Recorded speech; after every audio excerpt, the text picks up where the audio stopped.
Welcome back to our YouTube channel. আজ শুক্রবার 26শে June 2026, আবারও একটা এক্সটেন্ডেড উইকেন্ড, আর আমরা আবারও বেরিয়ে পড়েছি একটা ফ্যামিলি উইকেন্ড ট্রিপে। এবারের আমাদের গন্তব্য হচ্ছে আমাদেরই রাজ্যের পূর্ব মেদিনীপুর জেলার বঙ্গোপসাগরের ধারে মন্দারমণিতে।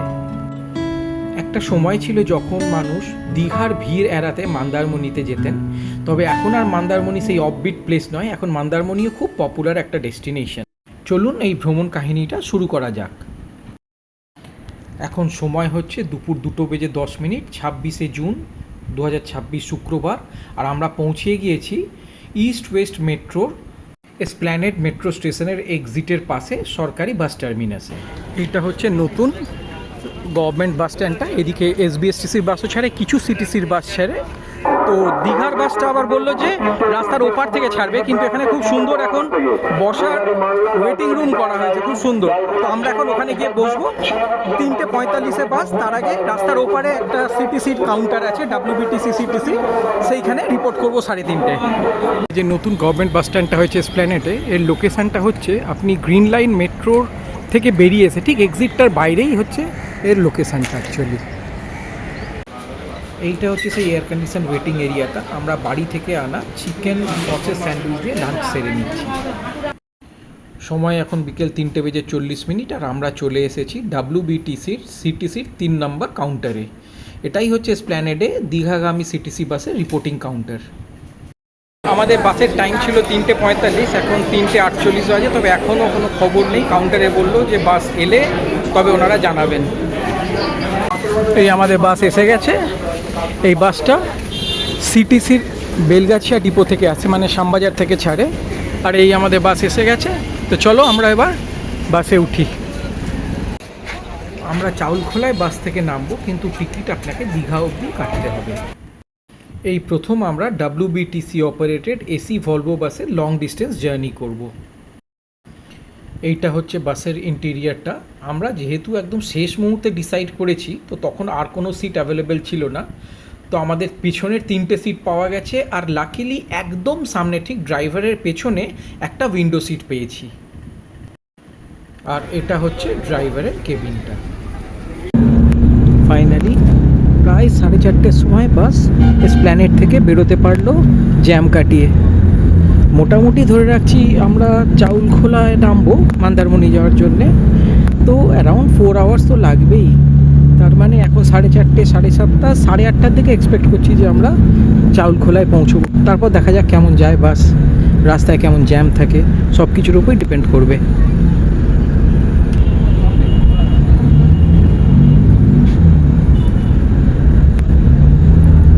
বাসের কাঁচটা না পরিষ্কার নয়, একটু ঘষা গুচের হয়ে গেছে, তাই জন্যে ভিডিওটা খুব পরিষ্কার আসছে না, একটু অস্পষ্ট আসছে।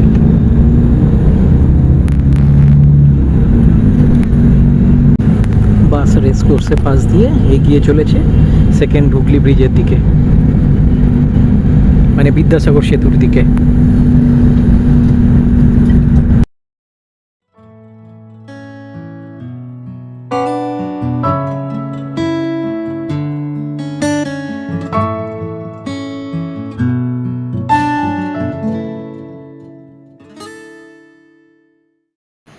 এই বাসের বুকিং আমরা wbtconline.in ওয়েবসাইটের মাধ্যমে অনলাইন পদ্ধতিতে করেছি। আপনারা জানেন যে গত 1 জুন থেকে ওয়েস্ট বেঙ্গল রেসিডেন্ট লেডি প্যাসেঞ্জার্সদের সরকারি বাসের রাইড এখন কমপ্লিমেন্টারি। তাই আমার আর আমার ছেলের ভাড়াটুকুই শুধু পড়েছে। এর ফেয়ার হচ্ছে 370 টাকা করে, আর সার্ভিস চার্জ 5 টাকা, টোটাল 750 টাকা আমাদের ভাড়া লেগেছে। টিকিট কিন্তু আমাদের দীঘা অবধি কাটতে হয়েছে।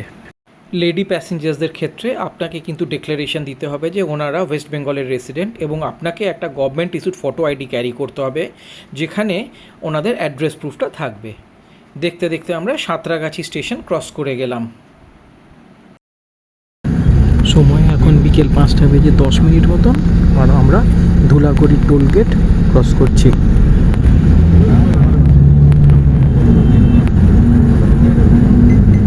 এই ভলভো বাস রাইডটা কিন্তু খুব কমফোর্টেবল, একদম কোনো জার্কিং ফিল করছে না, একদম পিছনে বসেও।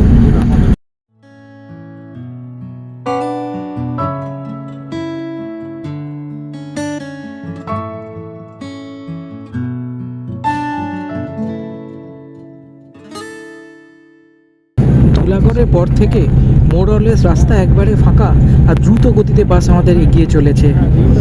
আর এই সরকারি ভলভো বাসের ড্রাইভাররা ভীষণ এক্সপিরিয়েন্সড এবং ওদের স্কিলস এত ভালো না, বাস যে ম্যানুভারিং হচ্ছে এত সুন্দর, journey is very comfortable, really we are enjoying the ride. সময় এখন বিকেল 5:45, মানে 5:45, আর আমরা কোলাঘাট পৌঁছে গেলাম। এবার আমরা রূপনারায়ণটা ক্রস করছি, রূপনারায়ণ নদী ক্রস করছি। এখানেও খুব সুন্দর একটা উইকএন্ড রিসর্ট আছে, হোটেল সোনার বাংলার, খুব সুন্দর এই প্রপার্টিটা। রাস্তা মোটামুটি ফাঁকা আর বাস ভীষণ ভালো যাচ্ছে। প্রায় নন্দকুমার আমরা পৌঁছেই গেছি, আর 3 কিলোমিটার এখান থেকে নন্দকুমার।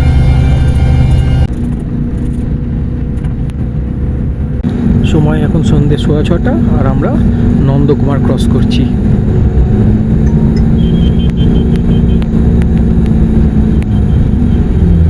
আমরা ঘন্টায়ের দিকে ঘুরে গেলাম নন্দকুমার থেকে। এই আমরা হলদি নদী ক্রস করছি। এই ব্রিজটার নাম হচ্ছে মাতঙ্গিনী ব্রিজ, এটাকে নরঘাট ব্রিজও বলা হয়। সময় এখন সন্ধ্যে 7:40 আর আমরা কন্টায় পেরিয়ে গেলাম। কন্টায় শহরকে বাঁ দিকে রেখে আমরা ডান দিকে বাইপাস দিয়ে এগিয়ে চলেছি এবার চাউলখোলার দিকে। আর কিছুক্ষণের মধ্যেই আমরা চাউলখোলা পৌঁছে যাব। 8টা বাজে আর আমরা চাউলখোলা পৌঁছে গেলাম। এখান থেকে কিলোমিটার 10 রাস্তা মন্দারমণি, আমাদের ড্রিম বাসন্তী হোটেল। দেখি এবার টোটো দর করতে হবে, কত নেয় দেখি। ঘড়ি বলছে এখন সময় প্রায় 9:10 আর আমরা আমাদের হোটেল ড্রিম বাসন্তীতে পৌঁছে গেলাম। আপনি চাউলখোলা থেকে টোটো বা অটো যাই রিজার্ভ করুন না কেন, দিনের বেলায় হলে 200 থেকে 250 টাকা নেয়। এবার আমরা এখন অনেক রাত্রে পৌঁছেছি, তো আমাদের কাছ থেকে 300 টাকা নিল আর কি। এই রাতের বেলায় আমাদের হোটেল ড্রিম বাসন্তী আলোতে সেজে উঠেছে, খুব সুন্দর দেখতে লাগছে। এইটা হচ্ছে হোটেলটার নতুন বিল্ডিং। এছাড়া হোটেলটার একটা পুরনো বিল্ডিং আছে, যেটা ফেসিং মানে আমাদের পেছন দিকে রিসেপশনটা ওই বিল্ডিংয়েই, কার পার্কিংয়েরও অ্যাম্পল জায়গা আছে। আর এইটা হচ্ছে পুরনো বিল্ডিংটা, এটারই একতলায় ওই ডান দিকে হচ্ছে রিসেপশন। আর আমাদের রুমটা হচ্ছে 3rd ফ্লোরে, রুম নাম্বার B302। চলুন আপনাদের একবার ছোট্ট করে একটা রুম ট্যুর দিয়ে দিই। This is the first look of the room. এটা একটা 4 বেডের রুম বেসিক্যালি। 2টো ডাবল বেড আছে, একটা কুইন সাইজ বেড আছে আর একটা কিং সাইজ বেড আছে। ইন্টেরিয়ার ডেকোরটা বেশ ভালো। এইখানে তাছাড়া একটা সোফা আছে 2 সিটার, একটা টি টেবিল আছে, কমপ্লিমেন্টারি জল দিয়ে গেছে দেখছি, 4টে হাফ লিটারের মনে হচ্ছে। এইদিকে আপনার ড্রেসিং টেবিল আছে উইথ আ মিরর। এইদিকে একটা ওয়ার্ড্রোব আছে, ওয়ার্ড্রোবটা খুলে একবার দেখি ভেতরটার অ্যারেঞ্জমেন্টসটা। 2টো হ্যাঙ্গার দেওয়া আছে আর তলায় আর একটা তাক আছে, আর একটা মিনি ফ্রিজও আছে এখানে। আর এইদিকে একটা স্মার্ট টিভি লাগানো আছে। কুইকলি চলুন একবার ওয়াশরুমটাও দেখে নিই। এইখানে একটা অ্যান্টি রুম আছে যেখানে আপনার বেসিন আছে, আর this is the washroom. Washroom is also pretty clean. ওয়াশরুমে আবার আলাদা করে ফ্যান লাগানো আছে, একটা ওয়েস্টার্ন স্টাইল কোমোড আছে, আর এইদিকে গিজারটা আছে। অনেক হোটেলে যেটা হয় আপনার ওয়াশরুমের মধ্যেই ওয়াশ বেসিনটা থাকে, এখানে বেসিনটা বাইরে। আর এটা হচ্ছে ঘরের সাথে একটা প্রাইভেট ব্যালকনি। এই ব্যালকনিটা থেকে না সমুদ্র দেখা যায়। এখন রাত্রেবেলা আপনাদের কাল সকালবেলায় দেখাবো, এখান থেকে ভীষণ ক্লিয়ার সমুদ্রের ভিউ পাওয়া যায়। আমাদের এই হোটেলটা যদিও exactly on the sea beach নয়, around some 60 to 100 metres from the beach, but এই ওপরতলার ঘর থেকে না সমুদ্র ভীষণ পরিষ্কার দেখা যায়। আর একটা জিনিস আপনাদের বলতে ভুলে গেছি, এই ঘরটা এই হোটেলটার নতুন বিল্ডিংয়ে। পুরনো বিল্ডিংটা একটু পেছন দিকে, আর নতুন বিল্ডিংটা সমুদ্রের দিকে। আর চারিপাশে বিভিন্ন হোটেল, সব হোটেল আলোতে নানান রকমের রং বেরঙের আলোতে সেজে উঠেছে। মন্দারমণি পুরো জমজমাট, খুব সুন্দর দেখতে লাগছে চারিদিকটা। আর দিন দুয়েক বাদেই পূর্ণিমা, এই আকাশের দেখুন চাঁদটা। ও আর আপনাদের আর একটা জিনিস দেখাতে ভুলে গেছি, হোটেলের তরফ থেকে রুমে এসেনশিয়াল টয়লেট্রি আইটেমসও দেওয়া ছিল, যার মধ্যে শ্যাম্পু, সাবান, ডেন্টাল কিট আর চিরুনি ছিল। আর এই দেখুন, first view of the sea tonight itself. একদম ঘর থেকে শুয়ে শুয়ে আমরা সমুদ্র দেখতে পাবো। ওয়ান্ডারফুল। আরও কাছ থেকে। আর মেয়ে বলল, বাবা ফার্স্ট থিং ফার্স্ট, কালকের জন্য ফেলে রাখা যাবে না, আজকেই আমাদের সুইমিং পুলে নামতে হবে। তো যাই হোক, আমি আর মেয়ে দুজনে সুইমিং পুলে নেমে পড়লাম।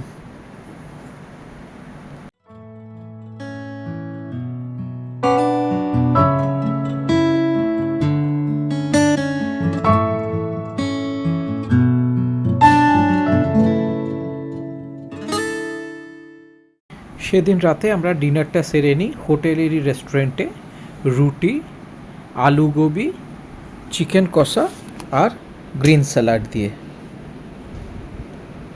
আজ এতটাই, আবার দেখা হবে কাল সকালে। Good night. Good morning. একটা সুন্দর সকাল মন্দারমণি থেকে। আজকে 27শে জুন 2026, শনিবার। সময় এখন এই সকাল 5:30 মতো। একটা চকচকে ঝকঝকে সকাল। আর এই দেখুন আমাদের ঘরের ব্যালকনি থেকে সমুদ্রটা দেখুন।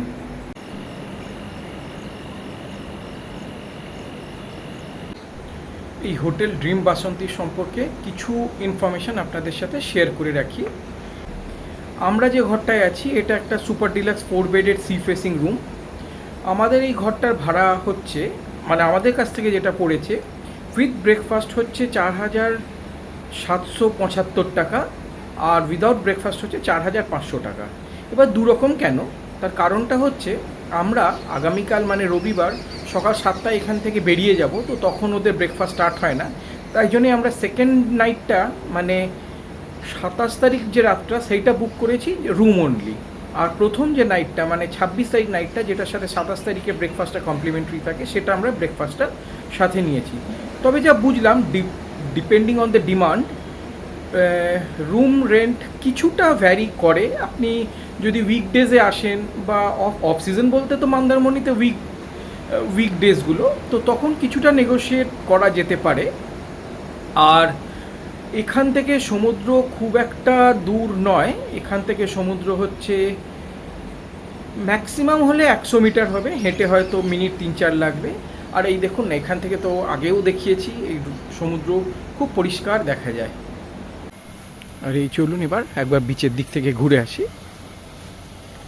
জাস্ট আমি গেট থেকে বেরোলাম আমাদের হোটেলের, দেখা যাচ্ছে এখান থেকে একদম বিচটা খুবই কাছে, জাস্ট 2-3টে বিল্ডিংয়ের পর। অ্যাকচুয়ালি আমাদের হোটেলটার পরেই এই রাস্তায় হোটেল কোস্ট ভিউ বলে একটা হোটেল আছে, তারপর একটা আছে ভোরের আলো, ব্যাস তারপরেই হচ্ছে বিচটা। এই সেকেন্ড প্রপার্টিটা ভোরের আলো,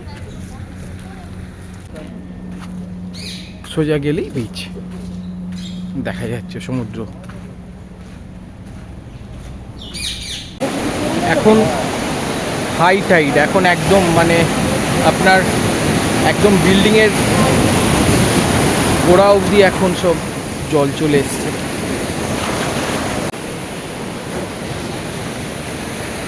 দিনে 2বার করে জল এগোয় আর কিছু।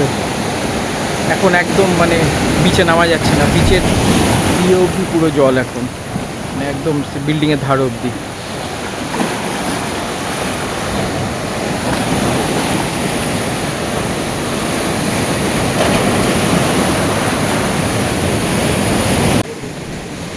আকাশে সূর্যোদয় আর সামনে সমুদ্র, খুব সুন্দর দৃশ্য। তাহলে চলুন এখন এবার আমরা হোটেলে ব্যাক করি। হোটেলে গিয়ে স্নান করে রেডি হয়ে রেস্টুরেন্টে যেতে হবে কমপ্লিমেন্টারি ব্রেকফাস্ট খেতে, তারপর আমরা একটু মন্দারমণিটা এক্সপ্লোর করব। বাফে ব্রেকফাস্টে ছিল আপনার সুজির হালুয়া, লুচি, আলু দিয়ে ছোলার ডাল, boiled egg, toasted bread with butter or jam. আমরা হোটেলে বাফে ব্রেকফাস্ট সেরে এবার একটু জায়গাটা এক্সপ্লোর করতে বেরিয়েছি। এই বাঁ দিক দিয়ে আমরা এবার হোটেল থেকে বেরিয়ে যে রাস্তাটা সেটা একটুখানি হাঁটলেই আপনার যে রাস্তাটা এখন একদম মন্দারমণি থেকে দীঘা অবধি যায়, মেরিন ড্রাইভ রোড বলে যেটাকে, ওই রাস্তাটা ধরে বাঁদিকে আমরা দেখি কতটা যাওয়া যায়। এখান থেকে মোহনা অলমোস্ট 7 কিলোমিটার, তো আর রোদও খুব চড়া, তো অত দূর যাব না। এখানে একটা মনসা মন্দির আছে, ওইখানটা অবধি যাব, দিয়ে যদি দেখি যে জল রিসিড করতে শুরু করেছে তাহলে ফেরার সময় বিচের দিক থেকে আসবো, এরকমই ইচ্ছে আছে। এই যে এই সামনে জাস্ট 2 পা গেলেই এই রাস্তাটা, যেটা আপনার একদম সমুদ্রর প্যারালাল, মন্দারমণি থেকে তাজপুর হয়ে শঙ্করপুর হয়ে দীঘার দিকে যাচ্ছে। রোদটা খুব চড়া, তো একটা অটো আমরা নিয়ে নিলাম, জাস্ট 10 টাকা করে নেবে, 4 জনকার 40 টাকা এখান থেকে। এই এবার আমরা মেরিন ড্রাইভ রোড ধরে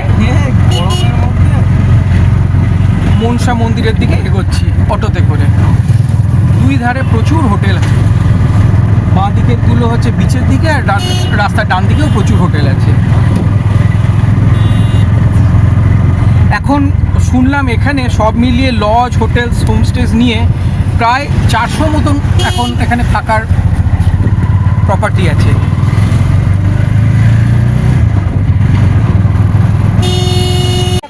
আমরা এসে পৌঁছলাম মনসা মন্দিরে। এইটা হচ্ছে মনসা মন্দির। চলুন ভেতরটা থেকে একবার দেখে আসি।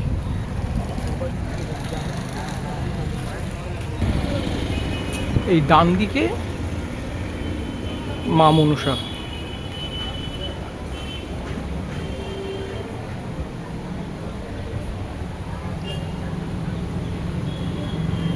আর বাঁ দিকে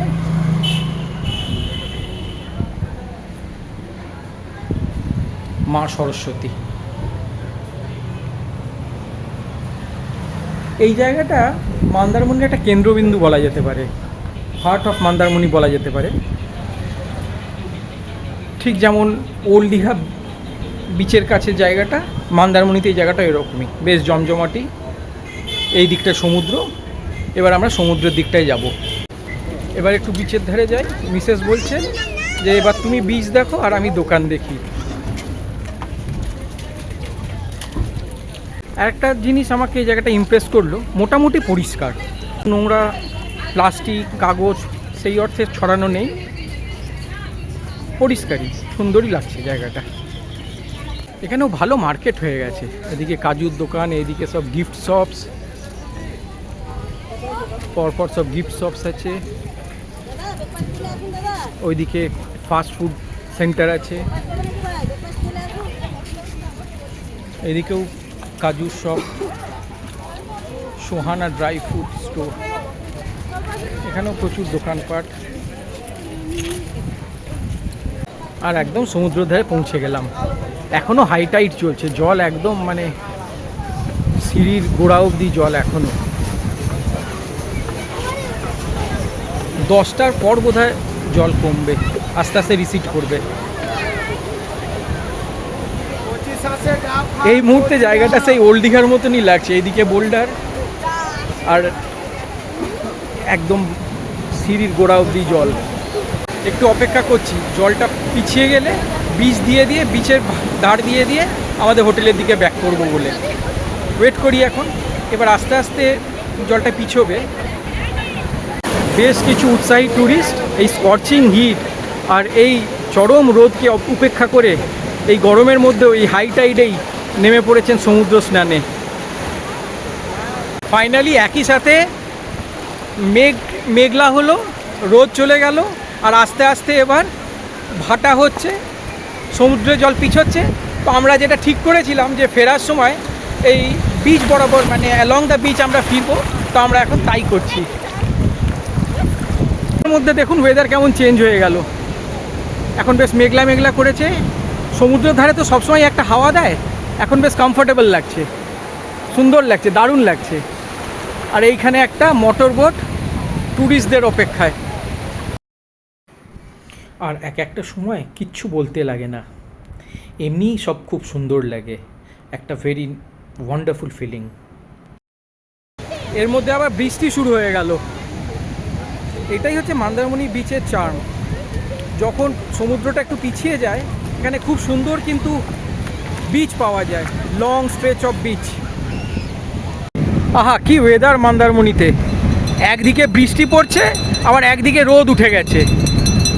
মানে আমরা সবই পেয়ে গেলাম, রোদও পেলাম, গরমও পেলাম, আবার এখন বৃষ্টিও পেলাম, আবার হাওয়াও দিচ্ছে। আর এইদিকে বিচের গা বরাবর প্রচুর স্যাক্স আছে। এগুলো পপুলার ফর সি ফুড, বিভিন্ন রকম সামুদ্রিক মাছ, কাঁকড়া, এসবের জন্য এগুলো খুব পপুলার।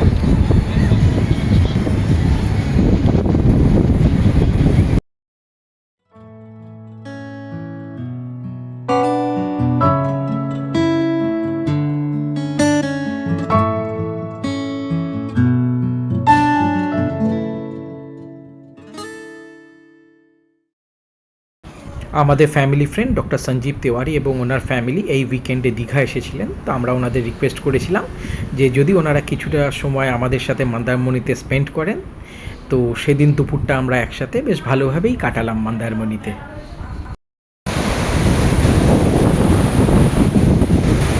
সময় এখন সন্ধ্যে 6টা। মন্দারমণির পরিবেশ খুব স্নিগ্ধ, হালকা একটা হাওয়া দিচ্ছে, সূর্যি মামা অস্ত গেছে, চাঁদ আস্তে আস্তে উঠছে। পরশু মানে সোমবার পূর্ণিমা, জল কিন্তু আবার বাড়ছে, আবার আস্তে আস্তে কিন্তু হাই টাইড হচ্ছে। আর বেশিক্ষণে বীজ দিয়ে হাঁটা যাবে না, আবার ওই বিল্ডিংয়ের গোড়া অবধি সব জল চলে আসবে।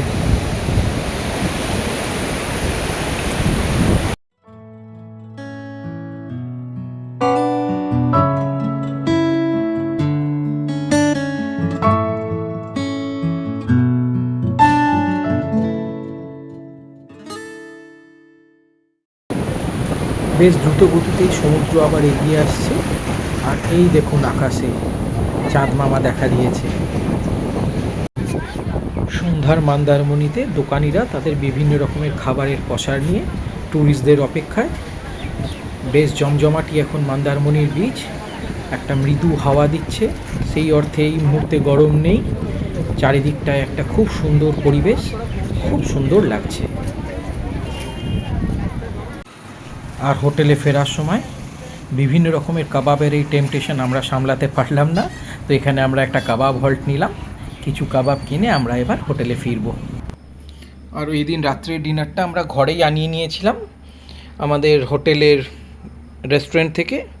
রুটি, ডাল ফ্রাই, চিকেন কষা আর গ্রিন স্যালাড দিয়ে ডিনার করে আজকের মতন আমরা কলিং ইট এ ডে। আর তার সাথে এই ভিডিওটাও শেষ করছি।